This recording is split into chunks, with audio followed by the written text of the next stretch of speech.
My top 7 1960s science fiction films. I'm ordering these by film date, not by likability. A clue for film number 1. This is what I have. Have you seen any Morlocks? Did you figure it out?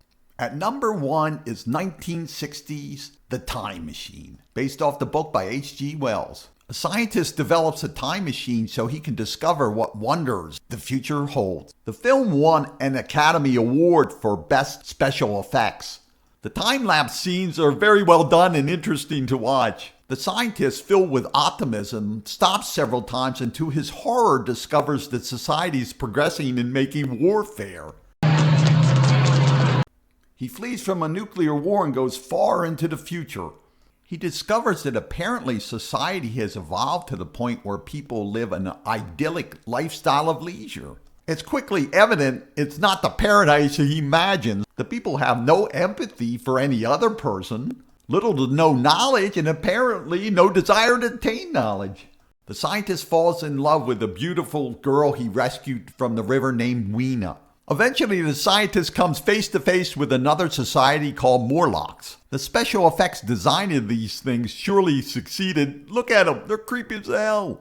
What is the relationship between the two societies, the Eloi and the Morlocks? If you've never seen it, you're going to have to watch. The clue for film number 2 is try to read my mind as I employ mind-reading blockage techniques. Brick wall, I must think of a brick wall. The number 2 film is Village of the Damned, 1960. This film doesn't waste any time. Right from the start, it gets dramatically interesting. A series of scenes shows that all the people and even the animals have been mysteriously stopped in their tracks within a small village. Weird and frightening. Even as a kid, I found the response and investigative techniques riveting. I don't think I'd volunteer to be this guy. Just as everything fell at the same time, they mysteriously rose at the same time also. Another bizarre thing, all the women in the village end up pregnant. Some are happy, some are not happy. I was a very young kid when I first saw this. I couldn't understand why the man that was at sea for a year was mad at his wife because they were going to have a kid. The oddities continue. When the children are born, they look strange, they act strangely, they're intelligent, and they have telepathic powers. Those kids teasing them got off lucky because soon thereafter, you don't want to be anyone crossing them. Whether accidentally or deliberately planning something.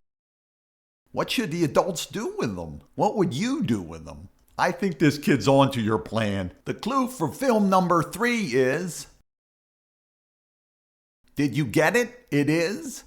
Mysterious Island, 1961. During the U.S. Civil War, prisoners escaped from a POW camp in a balloon during a terrible storm. They're blown west to an island in the Pacific. Luckily, the island has fresh water and food sources. Later, some women are washed ashore from a shipwreck. A young soldier figures maybe he can get a honey.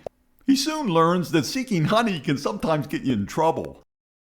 The people find out not only is there a lot of food on the island, but they're considered part of the menu. The special effects by Ray Harryhausen are great. Lots of mysteries on Mysterious Island.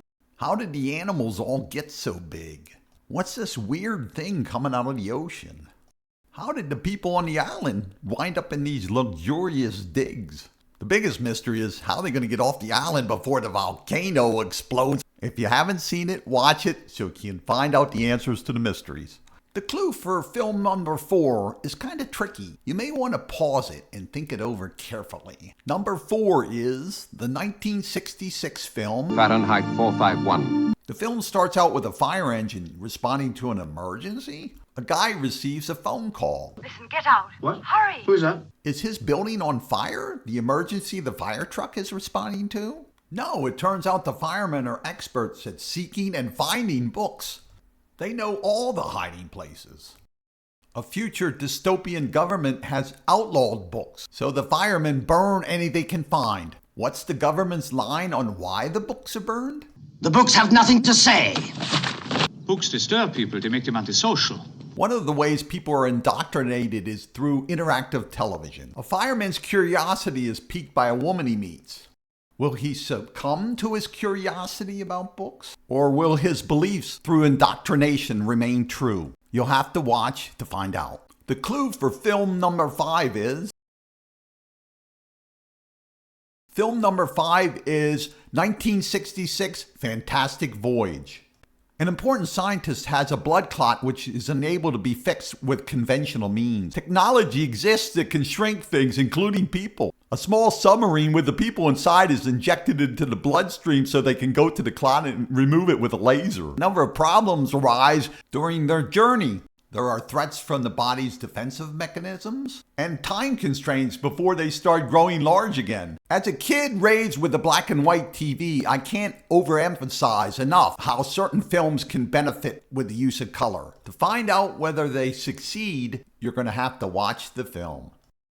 The clue for film number 6 is... Good luck figuring it out. You may not like what you find. Film number 6 is Planet of the Apes, 1968. Charlton Heston stars as Taylor, the leader of a group of astronauts. To enable them to travel a great distance, they spend time in hibernation tubes, where time passes very slowly for them compared to the outside. They are awakened by an alarm after their ship crashes onto an unknown planet, and barely get out before it sinks into the water. At first, the planet seems very inhospitable. Eventually, they come across a very strange sight. What is it? They stumble upon a group of people, and Taylor becomes optimistic. We got off at the wrong stop. Look on the bright side. In 6 months, we'll be running this planet. It's quickly evident that Taylor's made a misjudgment. Taylor learns there's civilization with a strange nature compared to the planet he came from. Will members of that society see any good qualities in Taylor? Will they listen to what he has to say and have meaningful dialogue with him? Give it a watch to see if Taylor finds an eventual peace of mind. I hate every ape I see, from chimpanzee to chimpanzee. The clue for film number 7 is... Film number 7 is 2001: A Space Odyssey, 1968. This film differs from the other films on the list, in fact, probably most films in general, in that it includes a number of lengthy scenes that consist of visuals that are merged synergistically with musical pieces and have no dialogue at all. Due to copyright concerns, I can't demonstrate the true nature of the film with a lengthy clip. There are also interesting details that are thought-provoking. Some scenes are fascinating to look at, but relatively easy to figure out what's going on. Other scenes were fascinating to look at, but not so easy to figure out. Different people had various conclusions about what all the details in certain scenes meant. There is some dialogue in dramatic scenes. Well, as far as I know, no 9,000 computers have been disconnected. But if you're looking for a film with a lot of quick cuts of witty banter and action scenes, this is not the film for you. I can see you're really upset about this. If my description intrigues you, give it a watch. I have some films that I'm grouping together to talk about to discuss a specific aspect. And they are the 1964 film Last Man on Earth, starring Vincent Price, and the 1968 Night of the Living Dead. I enjoy apocalyptic films where the threat comes through sheer overwhelming numbers of the enemies. It's also fun to speculate, what should the people do? Where should they go? What resources should they use to try to survive? They're both very low budget films with dated special effects, but I enjoyed them very much at the time. Let me in, for God's sake! The zombies are here! Let me in, for God's sake, please!